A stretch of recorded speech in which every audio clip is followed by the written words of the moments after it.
What's up, everyone? Arctic here, bringing you guys a brand new running ranked episode, Gears of War Judgment. And today, I am talking about the two-piece, the infamous, notorious two-piece. Now, if you guys remember, coined the term two-piece on Gears of War 1. Basically, you just melee someone, they get stunned. It was a very long stun animation. And then you finish them up with your Nasher shotgun. It was very prevalent on Gears of War 1 and Gears of War 2. Epic saw the problem with that playing style, and they patched it, I believe, in Gears of War 2. And then in Gears of War 3, melee was pretty much an afterthought. Now with Gears of War Judgment, it seems like the two-piece is back with vengeance, and the time that it takes to stun isn't as bad as it was in Gears 1, but this is now a viable strategy. So, I've had a lot of people ask me what my thoughts are on the two-piece. If you've watched Active Reload, I went into pretty much a tangent, a rant on melee in general in all games. I'm going to go into a little bit of that on this show today. But, I'm not a fan of the two-piece. I thought that Gears of War 3 got it right. And I'm just going to say that my reason for that is I don't like melee in shooters. This is not a fighting game. This is not an action platformer. I'm not playing God of War. There's no melee combos. I am using weapons. And so I feel like if you make a shooter, the gameplay should be focused on the weapons. There should not be a whole lot of gameplay focused on melee if you're in a shooter.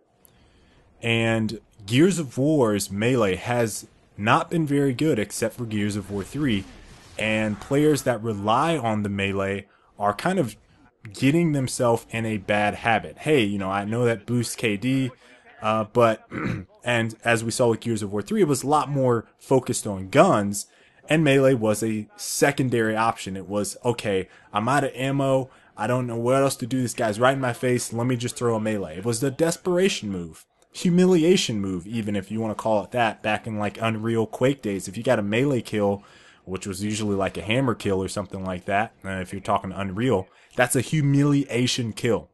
And I feel like maybe because I've kind of grown up playing those games, that's how I just feel melee should be.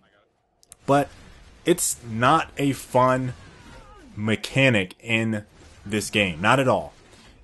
Like I said, it promotes bad habits, but on the receiving end, it translates to a bad user end experience. This is a design problem. This isn't a programming problem. It's not like the timing is wrong. This is just design saying, okay, let's look at the feedback of these guys, and let's look at how we want this game to play, and is melee something that we want? Okay, fast-paced games typically, other than Call of Duty, which has the one-hit kill knife, but all of the guns in that are highly lethal. I don't think the comparison can really be made between those two guns.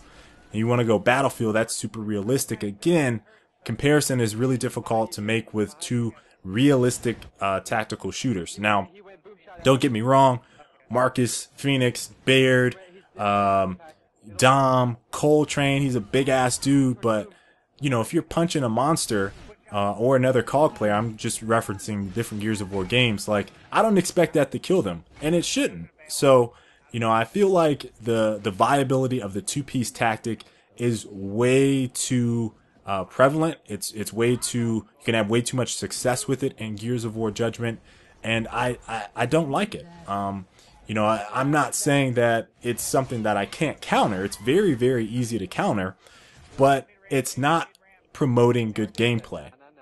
The first thing that you do when you get in someone's face is you shouldn't be, the first reaction shouldn't be to melee. It should be to shoot your gun. Again, it is a shooter. So I think that's probably my biggest issue with the two-piece. Just the combination and viability of it as a tactic in a shooter should not be the case.